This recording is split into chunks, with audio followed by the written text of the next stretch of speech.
We often talk about the rights of the accused, as we should, but many times it seems the rights and needs of the victims either take a back seat or don't get much attention. Not tonight. ABC 7's Adam Cellini is here to explain. Adam. Yeah, well, Alan, every year this National Crime Victims' Rights Week is a chance to shine the spotlight on these victims and the people who help them. It's so painful. It is so painful, I can't even describe it. On October 2nd, 1994, a bullet ended the life of 31-year-old Ronnie Mitchell and left mother Sherry Mitchell to deal with that loss. You try to stay strong. We did. Get all the answers as you could, get all the facts. And then, of course, you fall apart. The girlfriend who shot him was never charged, but when the dust settled, they got a call from a victim's advocate at the Sarasota County Sheriff's Office. To this day, she's just a saint. That's all I can say. She helped us so much. In 2015, more than 7,700 crimes occurred within the Sheriff's Office jurisdiction, each leaving behind one or more victims who become the responsibility of Autumn Rapolo and her team of advocates. Sometimes they think we're deputies and we just have to re-explain to them that we're civilians.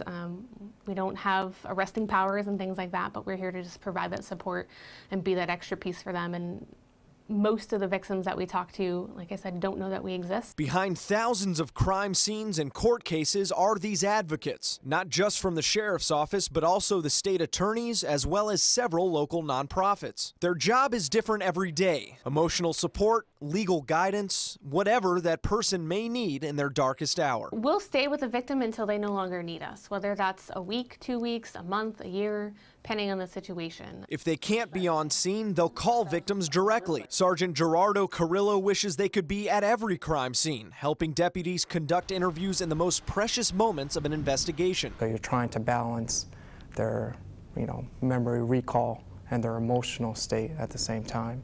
So it's easier for us to be able to kind of put that emotional component over to a victim's assistance unit, so then we could focus on what our primary job is. In the courtroom, Sarasota's chief homicide state prosecutor says their role is vital for victims. They're going to see autopsy photos. They're going to see crime scene photos. They're going to hear eyewitnesses testify about what actually happened to the people that they loved. Without an advocate literally and figuratively holding a victim's hand, it can be difficult to obtain justice. Sometimes they're the star witness. Sometimes their testimony is more important than anything else I have in the case. During National Crime Victims' Rights Week, these advocates step into the spotlight to raise awareness about their presence and their customers. Victims don't have as many rights as defendants do, and to recognize that you're not your victimization. That victimization doesn't define you. That's not who you are. Sherry Mitchell's experience motivated her to advocate for others. She's now the area's main contact for the national organization Parents of Murdered Children Incorporated. She meets with other suffering parents, hoping to provide some comfort, but knowing closure may never come. The only closure I had was when the closure of the coffin lid. And Alan, even law enforcement officers can be victimized by crime. In those instances, the Victims Assistance Unit will provide emotional support for their own deputies. Adam, thank you. Coming up, an extraordinary discussion. 2 victim advocates, 1 judge who is putting her stamp on our local court. We'll take it to the trapezoid. Welcome back. Every 26 seconds, someone in the U.S. becomes a victim of crime. It could be your son or daughter, your mom or your dad, or you. Each year, 3 million Americans become victims of violence. And here on the Suncoast, both the Sarasota and Manatee Sheriff's offices have teams of advocates to help victims through what is often a difficult and traumatic process from the moment the crime is committed to the courtroom. And joining us for more is Susie Brown, manager of the Victim Advocate Unit at the Manatee County Sheriff's Office, Judge Erica Quartermain of the 12th Judicial Circuit Court, and Autumn Rapolo, Victim Advocate Coordinator at the Sarasota County Sheriff's Office, and one more guest. GB, if you could see right there, GB is a comfort dog. And Susie, why don't you start by explaining to me, what does the dog do? GB, actually, we go to all appointments with child victims, and sometimes adults when they're really upset. We go to the state attorney's office when they have meetings there. We've sat in depositions, and GB's a comfort to them. How? They just sit there and pet him as they're talking. And we actually go in court with the child and he goes up on the stand with them and they can pet him and just know that he's there. Your Honor, from your perspective, how critical is it to have a victim of crime, let alone any witness, comfortable in the courtroom testifying? I could tell you from practical experience, it can be traumatic and very nerve-wracking. Well, it's important that everyone in the courtroom feels comfortable, but there are methods under the law that provide for accommodation for victims of crime or alleged victims of crime and while they're testifying. And I think it's important when we talk about the term victim to understand that the use of the term victim does not always mean that there has been a finding of guilt or there could be a finding of guilt based upon the evidence. So we use victim often frequently before in a court of law there is an adjudication of guilt.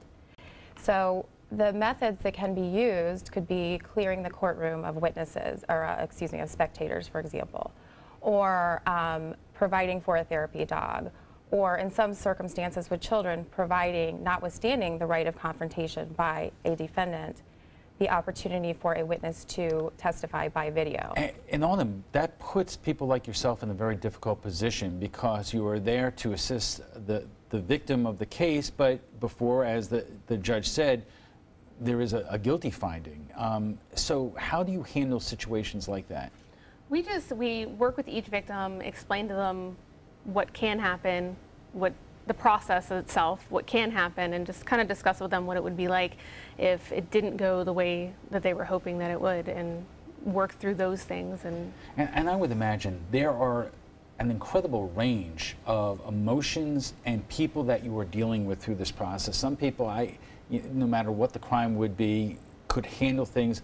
Other people, I would imagine, are so traumatized by what they may have experienced that it could put, a prosecution or a defense into jeopardy.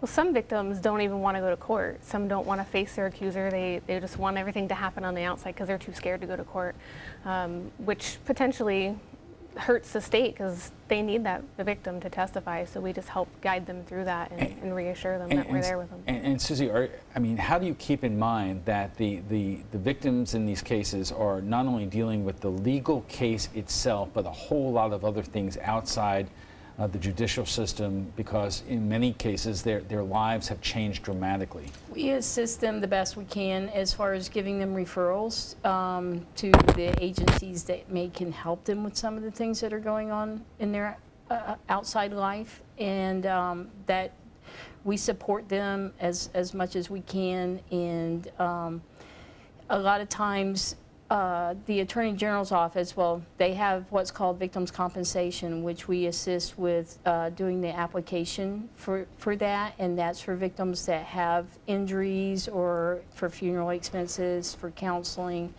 It's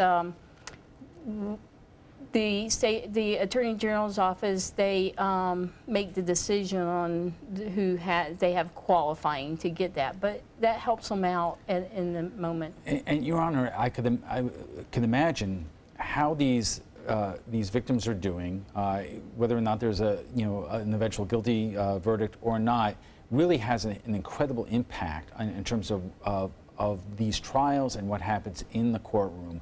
How do you balance that? Well, you have to balance the rights of the accused, the right of that person to have a fair trial, with obviously any trauma that could be that could occur to the victim as a result of testifying. And I have to be unbiased, and I have to, when I balance those interests, make sure that I do not lead the fact finder or the jury to believe that I believe the victim is indeed a victim, because that is a fact in dispute. So every case is different, every analysis is different. The use of special accommodations for victims is done on a case-by-case basis, keeping in mind those considerations. And I would imagine when you're dealing with children, that makes it even more complicated, but we're going to pick up on this discussion in just a moment, right after we check on our weather, so stay with us.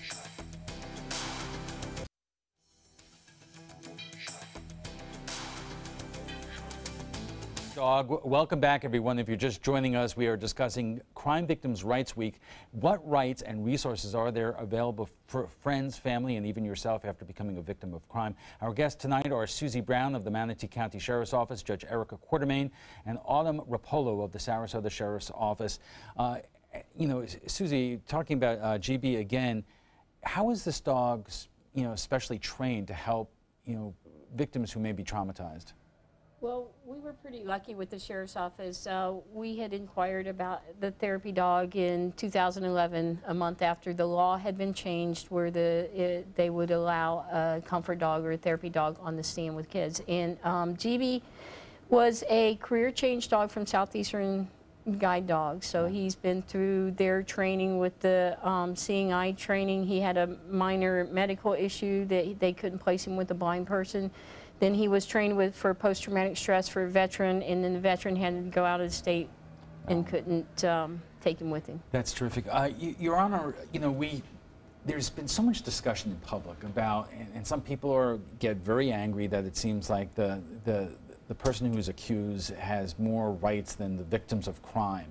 And many of that, you know, those cases, because it plays out on television or in the press, you're the person who has to deal with these issues in the courtroom. So how do you strike that balance? Well, like I said before, every case is different, and certainly the law provides a framework for us to work within, and it's our job to follow the law. So an example of that is a recent change in the law that in cases where there is a crime involving a victim, at the arrest stage, there is immediately a no contact provision as to the defendant and the victim. So the defendant is prohibited from having contact, direct or indirect, at the arrest stage. And again, we have to remember that an individual is innocent until proven guilty, but the law requires us to impose that condition. And there are two sides of every story, but you know that in defending somebody who's been accused of a crime, a defense attorney is going to try to rebut or impeach the victim. Sometimes it seems when you watch these trials, it's very unfair how that goes about in the courtroom. Well, the evidence code is what we operate within. Every judge is required to follow it. And it depends on the side with which you sympathize, whether you feel it is unfair, so to speak. But the evidence code is a very complex code or law, and those schooled in it understand the importance of following those rules. And Autumn, so how do you prepare somebody for what happens in the courtroom? You have to tell them that they have to work with the prosecutors, and I want to ask you how you go about that, but also you have to prepare them for what they're going to get from the other side. Correct. So I will sit down with the victim and explain to them from the very start, when you walk into the courtroom, this is what you're going to see. This is who's sitting on this side. This is who's sitting over here, where the judge is, where you're going to sit when you go up on the stand. And then I just talk to them about what the state, they have certain questions that they have to ask, and so does the defense attorney. And when they ask those questions, sometimes it seems like they're attacking you, but they have a job to do too. And we kind of go back and forth and give examples of what could be said, what might be said. And then after they're off the stand, I'll go and sit out in the hallway with them, take a little break and kind of bounce off of them. Where are you at? How are you feeling? You did a really good job. And just kind of go back and forth with them. Who trained you to do this? How is this done? Well, a lot of it's hands-on training, but we are designated training through the Florida Attorney General's office. Designation training is a 40-hour training that we go through. We constantly go to different trainings for different subject matters. I know myself and Susie Brown were both Florida Crisis Response Team trained as well, and that's another 40-hour training that we go through. And you know, Autumn was saying in Adam's story that you're with the victim, you know, right after the crime all the way through the prosecution, sometimes after. What happens in many cases after the trial is over, even if it gets that far, in terms of helping these people move on from that process? Well, in the criminal justice system, if the person is convicted, a lot of times there's appeals, which can come 10 years or 20 years after the actual conviction. So that victim has to, once again, know that that person could possibly get out of prison. For the victims, a lot of times anniversary dates can trigger emotional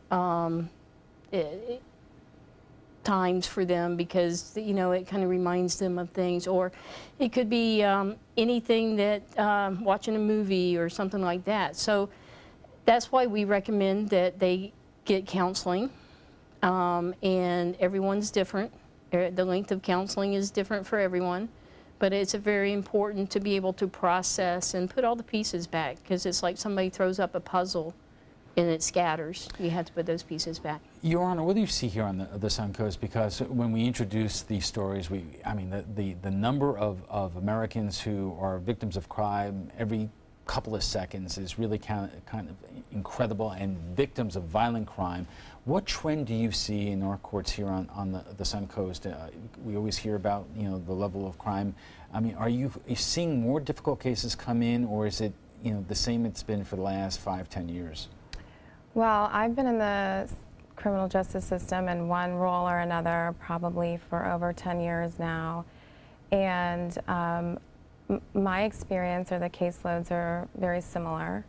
The types of crimes you see sometimes will increase and decrease, you know, based upon certain law enforcement strategies or priorities, but my belief is the caseloads are very similar today.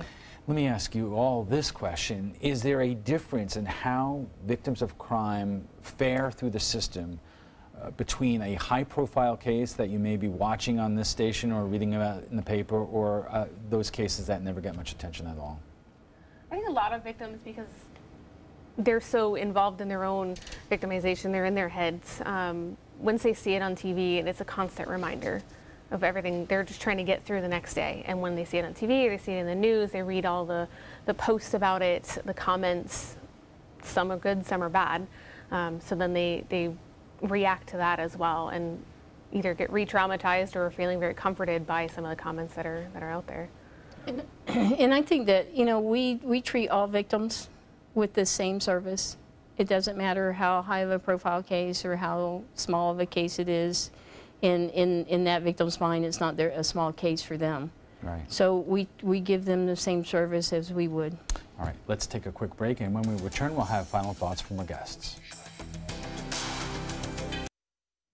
Welcome back. Being the victim of a crime, you can leave feeling powerless, but there is help out there, support and resources available. What is the best way to access them? Our guests join us right now for final thoughts. And Your Honor, what do you want people who are watching this tonight to take away from this conversation? Well, first I want to thank you for having me, but I think it's important for the viewers to understand that court is a place of competing interests. And in a criminal case, you have an adversarial system, the state attorney and the defense attorney. And the state attorney is the person tasked with advancing arguments to provide for certain accommodations to victims and to work with law enforcement to ensure that any accommodations or work or support can be done. And Susie, that's the difficult thing. The courts aren't, you know, it's in many cases you may feel that you have been victimized, but you don't always get the result that you want, and that makes your job pretty tough. That is correct. And, you know, we make sure we tell people that, you know, you don't always find justice going through the court system. However, you know, that you always have support. And I think that's the biggest thing, is for crime victims to know that there are victim advocates out there to go with them, that they don't have to go through this alone. And that through a lot of agency has victim advocates as well, and not only the Sheriff's Office, but State Attorney's Office, as well as some of the domestic violence shelters. And all of them, I mean, from a resource point of view, do you have more resources, and are there more resources out there for victims than there ever have been before? There's a ton of resources for victims. It's not just our units that are there for you, but CPC, the Jewish Children's Federation, or Foundation rather, Spark, you name it. There's almost something for everyone. We can point you in the right direction and have you get some help. And is there any other takeaway that you think that people out there should know? I think Susie hit it right on the head. You know, you're not alone. You've got us, you've got your support system, and when you're down and low, we're there to help pick you up and get you through. It's a perfect place to leave it. Thank you all for being here tonight. Susie Brown is the Victim Advocate Unit Manager at the Manatee County Circuit Court. Judge Erica Quartermain is on the bench for the 12th Judicial Circuit, and Autumn Rapolo is a Victim Coordinator at the Sarasota County Sheriff's Office.